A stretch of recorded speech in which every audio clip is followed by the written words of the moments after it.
నమస్తే భక్తి ప్రేక్షకులకి స్వాగతం. అయితే 2025 కొత్త సంవత్సరం మనం అందరం కూడా కొత్త సంవత్సరంలోకి అడుగు పెడుతున్నాం. ఎన్నో అద్భుతమైన పనులు మనం అనుకునేవన్నీ మన మనస్సంకల్పం తీరాలి అని ప్రతి ఒక్కళ్ళకి కోరిక ఉంటుంది. సో అదే విధంగా అవ్వాలి అని కూడా కోరుకుంటున్నాము. అయితే ఈ 2025లో ద్వాదశ రాశుల వాళ్ళకి ఎలా ఉండబోతోంది అసలు అనేది కనుక్కుందాం. మనది 2025 ఉగాది నుంచి మనం మన రాశులు చెక్ చేసుకుంటూ ఉంటాం. కానీ ఇప్పుడు కొంచెం త్వరగా ఇంగ్లీష్ క్యాలెండర్ ప్రకారం కూడా అందరు చూసుకుంటూ ఉన్నారు కాబట్టి అందరికి తగినట్టుగా ఎలా ఉండబోతుంది అనేది మనతో డిస్కస్ చేయడానికి ప్రస్తుతం మనతో పాటు మన స్టూడియోలో ఆస్ట్రాలజర్ అనుపమ గారు ఉన్నారు. వారితో మాట్లాడి ద్వాదశ రాశుల వివరాలు తెలుసుకుందాం. నమస్కారం. నమస్తే అండి. సో ధనుసు రాశి వాళ్ళకి 2025 జనవరి నుంచి డిసెంబర్ వరకు ఎలా ఉండబోతుంది అంటారు? ధనుసు రాశి వాళ్ళకి 2025 సంవత్సరం గురుడు బిగినింగ్ ఆఫ్ ద ఇయర్ వీళ్ళకి షష్ఠ స్థానంలో సంచారం జరగడం మనకి కనిపిస్తూ ఉంది. సో గురుడు కూడా కొద్దిగా వీళ్ళకి అంత ఫేవరబుల్ రిజల్ట్స్ ఇచ్చేలాగైతే కనిపించట్లేదు.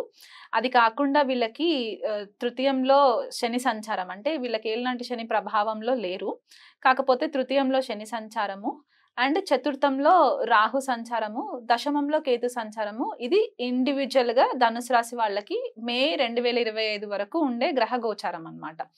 సో ఏ రకంగా చూసుకున్నా శని యొక్క బలం తప్ప ఈ మిగతా 3 గ్రహాల బలం అంతగా లేదు, వీళ్ళకి యోగించట్లేదు.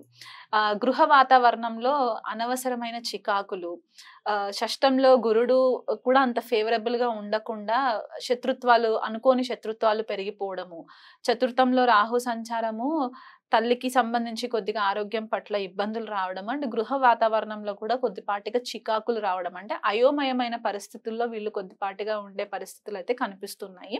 స్థిరాస్తులకు సంబంధించి కూడా కొద్దిపాటిగా డిస్టర్బెన్సెస్ ఉన్నాయి. అంటే వీళ్ళు ఏదైతే ప్రాపర్టీస్ కొనుక్కున్నాం అనుకున్నారో అది ఏదో ఒక ప్రాబ్లం చేత వీళ్ళకి అది ఎంజాయ్ చేసే ఒక పరిస్థితి అయితే గోచరించట్లేదు అనమాట.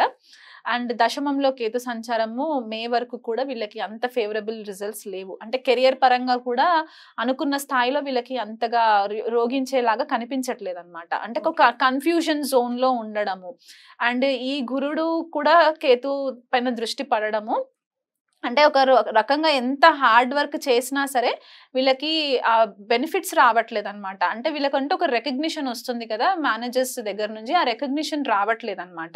అండ్ ఇంట్లో వాతావరణం బాగోలేక, ప్రొఫెషనల్ గా కొద్దిగా బాగోలేక వీళ్ళు చాలా సతమతం అయిపోతూ ఉన్నారనమాట ధనుసు రాశి వాళ్ళు. అంటే ఏళ్ళనాటి శనిలో నుంచి బయటికి వచ్చేసామని అనుకున్న చతుర్థ రాహు వీళ్ళని కొద్దిపాటిగా కుదిపేస్తుంది ప్రెసెంట్ గా. సో ఇది వీళ్ళకి కంటిన్యూయేషన్ మే వరకు ఉంటుంది. మే 14వ తారీఖున ఎప్పుడైతే గురువు మారుతారో సప్తమ స్థానంలోకి వచ్చినప్పుడు ఏమవుతుందంటే లగ్నం పైన దృష్టి పడుతుంది కాబట్టి వీళ్ళకి ఇది వరకు భార్యాభర్తల మధ్యలో ఏవైతే చిన్న చిన్న ఇబ్బందులు ఉండుంటాయో అవన్నీ కూడా కొద్దిపాటిగా ఫేవరబుల్ గా అయ్యే సిచ్యువేషన్స్ కనిపిస్తూ ఉన్నాయి అన్నమాట ఈ గురు బలం పెరగడం వల్ల. అండ్ వీళ్ళ మాటకంటూ ఒక విలువ పెరిగే ఛాన్సెస్ కనిపిస్తూ ఉన్నాయి మే 14th తర్వాత. ఇప్పుడైతే అసలు వీళ్ళ మాట కూడా ఎవరు వాల్యూ చేయట్లేదు, వీళ్ళు నిజాలు చెప్పినా కూడా అబద్ధం లాగే కన్సిడర్ చేసే పరిస్థితి కనిపిస్తుంది. సో గురుబలం పెరిగిన తర్వాత ఈ ఫిజికల్ బాడీలో కూడా కొద్దిగా మార్పులు రావడము, అనారోగ్యాలు ఏవైతే ఉండినాయో అవన్నీ కూడా మెల్లిమెల్లిగా తగ్గుముఖం పట్టడము. ఎందుకంటే షష్టంలో గురుడు కొద్దిగా హెల్త్ ఇష్యూస్ కూడా వీళ్ళకి ఇచ్చి ఉండాలి. అంటే ఇప్పుడు ఎవరికైనా డయాబెటీస్ లేని వాళ్ళు ఉంటే సడన్ గా డయాబెటీస్ రికార్డ్ అవ్వడము, లేకపోతే డయాబెటీస్ ఉన్న వాళ్ళు ఇంకెక్కువ ఫేస్ చేయడము, స్టమక్ సంబంధించి ఇన్ఫెక్షన్స్ వచ్చి ఉండడము, వైరల్ ఇన్ఫెక్షన్స్ రావడము, ఇలాంటివి కూడా కొద్దిగా గురుడు షష్టంలో ఉన్నప్పుడు కొద్దిపాటిగా ఆ రోగ నిరోధక శక్తి కొద్దిగా తట్టుకునే కెపాసిటీ లేకుండా కనిపిస్తుంది. కానీ గురుడు మారిన తర్వాత ఇవన్నీ కొద్దిగా కంట్రోల్లోకి వచ్చేసే సిచ్యువేషన్స్ కనిపిస్తూ ఉన్నాయి. దైవ బలం పెరిగే ఛాన్సెస్ కూడా వీళ్ళకి కనిపిస్తుంది అనమాట గురువు మార్పు వల్ల. కెరియర్ పరంగా కూడా వీళ్ళకి కొద్దిపాటిగా రిలీఫ్ రావడం, ఇది వరకు ఉన్న టెన్షన్స్ అన్ని కూడా కొంచెం తగ్గి కొద్దిగా రిలీఫ్ రావడం అనేది, ప్రమోషన్స్ ఎక్స్పెక్ట్ చేస్తే లేకపోతే కెరియర్ వైజ్ వేరే జాబ్ మారాలనుకుంటే గురుబలం వల్ల వీళ్ళకి కొద్దిపాటిగా ఫేవరబుల్ రిజల్ట్స్, కెరియర్ వైజెస్ కూడా బాగుంటుంది. కాకపోతే శని వీళ్ళకి చతుర్థంలోకి ఎంటర్ అవుతుంది అనమాట. రాహు తృతీయంలోకి ఎంటర్ అయిన తర్వాత శని చతుర్థంలోకి ఎంటర్ అవుతారు.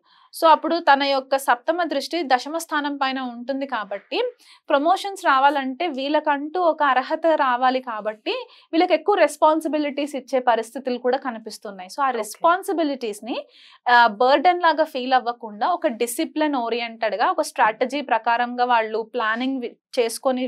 ప్లాన్ చేసుకొని వెళ్తే వీళ్ళు ఖచ్చితంగా వీళ్ళకి అనుకున్న ప్రమోషన్స్ కూడా వీళ్ళకి వచ్చే ఛాన్సెస్ గోచరిస్తున్నాయి. బై ఎండ్ ఆఫ్ ద 2025 వీళ్ళకి ప్రమోషన్స్ వచ్చే ఛాన్సెస్ అయితే కనిపిస్తున్నాయి.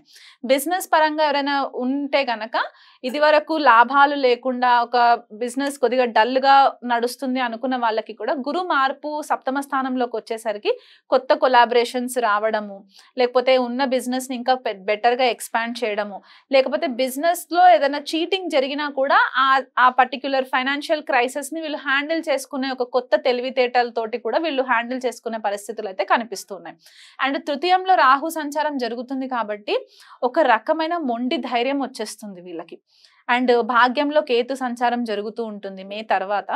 సో ఇక్కడ గురువుల యొక్క బ్లెస్సింగ్స్ రావడము, పితృదేవతల యొక్క బ్లెస్సింగ్స్ వీళ్ళకి హెల్ప్ అవ్వడము, మంచి గురువులు తారసపడము, దాని త్రూగా వీళ్ళు వాళ్ళ సొంత ఎఫర్ట్స్ పెట్టి out of box new ideas తోటి కూడా వీళ్ళు బిజినెస్ ఏదైనా స్టార్ట్ చేయడానికి కూడా మంచి ఫేవరబుల్ రిజల్ట్స్ ఉంటాయి. కాకపోతే వీళ్ళకి చతుర్థంలో జరిగే శని సంచారం కొద్దిగా ఫేవరబుల్ గా ఉండదు కాబట్టి ఆ కోణంలో కొంచెం డిస్టర్బెన్సెస్ ఉంటాయే తప్ప రాహు గురు కేతు కూడా 3 గ్రహాలు కూడా వీళ్ళకి కొద్దిపాటిగా బెనిఫిక్ రిజల్ట్స్ ఇస్తున్నాయి కాబట్టి.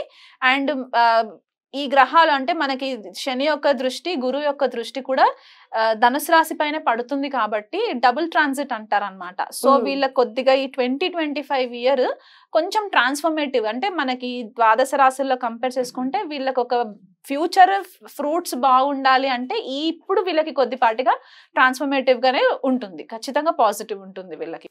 అయితే మీరు చెప్పినట్టుగా హాఫ్ ఆఫ్ ద ఇయర్ కొంచెం ట్రబుల్ ఫేస్ చేసినప్పటికీ తర్వాత రిలీఫ్ అనేది ఉంటుంది అని అంటారు. మరి వీళ్ళు ఫాలో అవ్వాల్సిన రెమెడీ ఏంటి? వీళ్ళు ఫాలో అవ్వాల్సిన రెమెడీ, శనికి వీళ్ళు అర్ధాష్టమ శని ప్రభావంలోకి వస్తారు కాబట్టి గృహ వాతావరణంలో ఆరోగ్యం పట్ల కెరియర్ పట్ల వీళ్ళు కొద్దిగా ఫేవరబుల్ రిజల్ట్స్ ఉండాలి కాబట్టి ప్రతి శనివారము శనికి తైలాభిషేకం చేసుకోవడము, అయ్యగారికి జపదానాలకి కోసం వాళ్ళు కొద్దిగా డబ్బు ఖర్చు పెట్టి అక్కడ పూజలు చేయించుకోవడము, 19 ప్రదక్షిణాలు శనికి తిరగడము, వీళ్ళు కుదిరితే ఒకసారి నాసిక్ దగ్గర శని శిగ్నాపూర్ ఉంటుంది కదా, అక్కడికి కూడా ఒకసారి వెళ్ళి దర్శనం చేసుకొని రావడము. ధనుసు రాశి కాశీ తోటి కనెక్ట్ చేస్తాం కాబట్టి ఆర్థికంగా ఫేవరబుల్ గా ఉన్న వాళ్ళు కాశీ యాత్ర చేసుకున్నా కూడా వీళ్ళకి చాలా ఫేవరబుల్ రిజల్ట్స్ వస్తాయి. ఎందుకంటే భాగ్యంలో కేతు సంచారం కాబట్టి మనకి కాశీ చాలా రిలీజియస్ ప్లేస్, ధార్మికమైన స్థలం అని చెప్తూ ఉంటాం కాబట్టి అక్కడికి వెళ్ళొచ్చిన తర్వాత కూడా వీళ్ళకి మంచి ఫేవరబుల్ రిజల్ట్స్ కనిపించాయి. ఎప్పటి వరకు వెళ్ళాలి అని అంటారు? వీళ్ళు వెళ్ళాలి అని అనుకుంటే మే తర్వాత ప్లాన్ చేసుకొని ఇయర్ ఎండింగ్ లోపు ఒకసారి వెళ్ళి రాగలిగితే వెళ్ళి రావచ్చు కాశీకి. కానీ April May is not possible కదా, అక్కడ కూడా సమ్మర్ చాలా ఘోరంగా ఉంటుంది అని అంటారు. రైట్. సో వెళ్తే ఈ లోపల ఫిబ్రవరి లోపు వెళ్ళొస్తే బెటర్. అంటే కేతు సంచారము జరిగిన తర్వాత భాగ్యంలోకి కేతు సంచారం జరిగిన తర్వాత వీళ్ళు వెళ్తే ఏమవుతుందంటే ఆ ధార్మికమైన ట్రాన్సిట్ జరుగుతుంది అండ్ అక్కడ మంచి గురువులు తారసపడడం ఇట్లాంటివి, అంటే ఆ కేతు ఎనర్జీ కూడా కొద్దిగా అది మే 18th తర్వాత డిసెంబర్ లోపు ఎప్పుడన్నా వెళ్ళే ప్లానింగ్ చేసుకోవచ్చు. సో ప్లాన్ చేసుకునే వాళ్ళు మ్యామ్ చెప్పినట్టుగా ఇలా ప్లాన్ చేసుకుంటే మీ జాతకంలో ఉండే గ్రహాన్ని బట్టి అది ఫలితం అనేది ఉంటుంది కాబట్టి ఆ టైం స్థితిని కూడా మైండ్ లో పెట్టుకొని చెప్పుకుంటే సరిపోతుంది. రైట్. థ్యాంక్ యూ అండి. నమస్తే.